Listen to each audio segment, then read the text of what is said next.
I know you guys are here because you love topping off your creepy bucket with stories of the unexplained and otherworldly. But what about those hair-raising, heart-pounding encounters courtesy of our fellow human beings?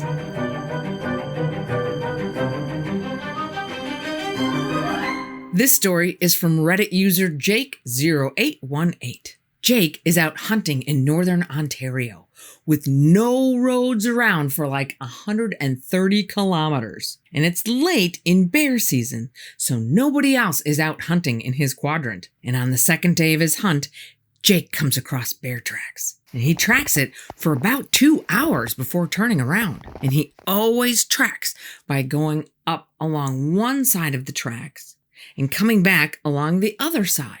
And about 200 meters down the east side of the track on his way back, he runs across some human tracks, crossing the bear track, going to the west and into the woods. Now, Jake's dog doesn't smell anything unusual, so they just return to camp without giving it another thought. At around midnight, Jake hears the snap of a branch. And after hunting for 20 years, Jake knows that only two things snap branches: bears or humans. So he grabs his gun and his flashlight and goes trudging out after the noise. And every 100 yards or so, Jake would scan with his flashlight. And not too far in, his dog freaks, starts to growl, and advances slowly into the woods. And Jake pulls back on his dog's leash to slow him down a little bit and turns on his flashlight and sees a pair of eyes looking right back at him. And the eyes stare at him for about 5 seconds or so before quickly disappearing into the woods. And Jake figures, whatever critter it was, it's gone now. And on his way back to his camp, Jake feels anxious and scared and uncomfortable. He can feel somebody watching him. The next night, same thing happens again. This time, Jake's dog goes to a level of nuts that Jake has never seen before. He's whimpering and growling and clearly very anxious. Jake is terrified, and he decides he's not going hunting the next day. And he doesn't close his eyes once the rest of the night. The next night, Jake sits up with his flashlight, constantly scanning the tree line. And he dozes off about 1 a.m. and wakes up about 3 a.m. sweating, confused, and very scared. And scanning the forest again, he can see just barely visible about 25 yards into the woods, a man with a dog. And the man looks right at Jake. And Jake starts to approach the man. And he starts shouting, "What are you doing? Can I help you?" When Jake gets to within about 10 feet, he can see this guy just looks like a wreck. The worst part is, he's just staring and smiling at Jake, his eyes showing zero emotion. And then he just whispers, "Good night." Jake and his dog run back to their camp, pack up as quickly as humanly possible, and get the hell out of there.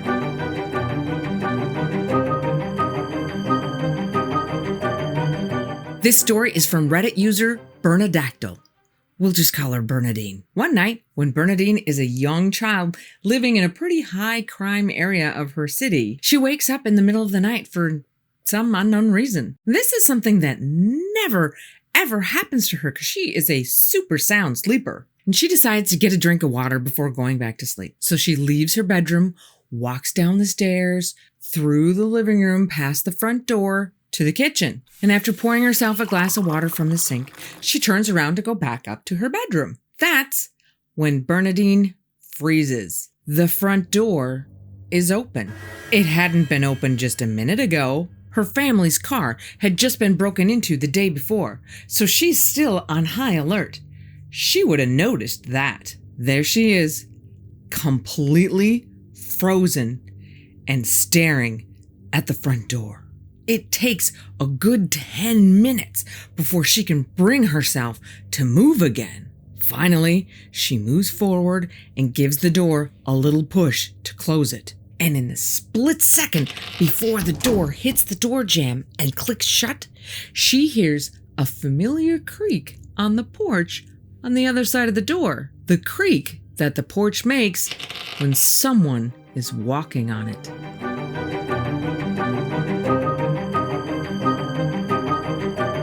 This story is from a Reddit user named Bertram. Bertram used to work weekend nights, so his wife would be home alone and her car would be parked in the driveway. And one particular Saturday night, he's at work and his wife goes out for the evening with a friend of hers. And her friend comes to pick her up, so her car is still sitting in the driveway. And when Bertram gets home at 1 a.m., he goes in the house, flips on the lights, no power. Now the breaker panel is outside. So he goes outside to check all of the breakers to see if one of them has been tripped. And he discovers that the padlock on the panel has been cut. So he runs inside the house right away and calls 911. The police come, check out the house, and luckily they didn't find anything. And Bertram says he believes somebody's been watching them for a while, studying their habits. And when they saw his wife's car in the driveway, as usual, and Bertram's car was gone, as usual, they must have cut the lock and thrown the breaker to bait his wife to come outside. They would have known she would have to come outside to check those circuit breakers, most likely leaving the front door completely open, and her outside completely vulnerable. Bertram says after this incident, he bought a bottle of wine for his wife's friend and a shotgun for the house.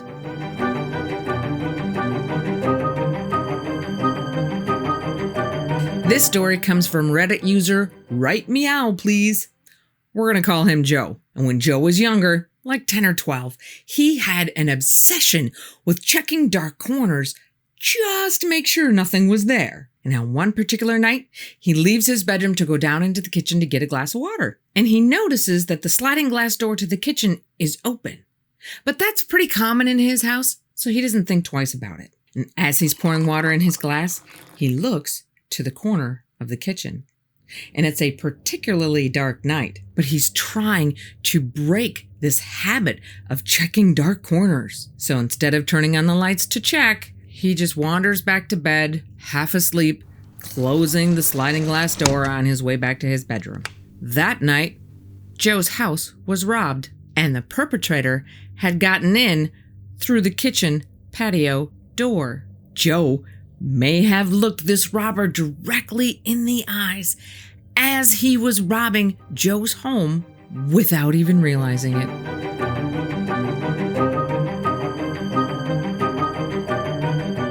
This story is from Reddit user Get Real Quick. We're going to call him Brian.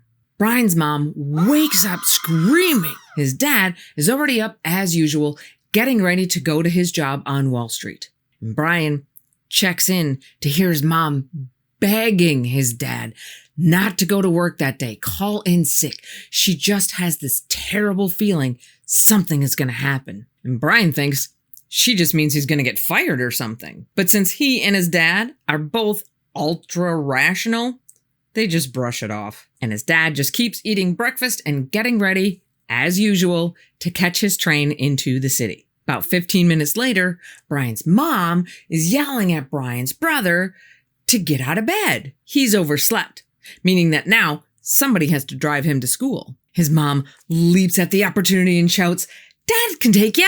Meaning he is now going to have to catch a later train to work. Brian's dad watched the Twin Towers fall from Hoboken, right across the water from Manhattan. If he had taken the earlier train, like he had wanted to, he would have been in one of those very buildings as they came crashing down. Brian asked his brother about it years later if he remembers oversleeping that day. And he told Brian that he hadn't forgotten about it because he remembers how pissed he was at their mom that morning. While Brian and his dad were eating breakfast, she had gone into his room and told him to sleep in. But, as his brother says, that didn't stop her from screaming her hat off at him when she went in to wake him up 10 minutes later. Now, Brian's mom continues to declare that he must have either dreamt it or he made it up. But Brian believes his brother. And if your bucket of creepy still isn't full, this one right here should fill it up. And we will see you again on the In-Between.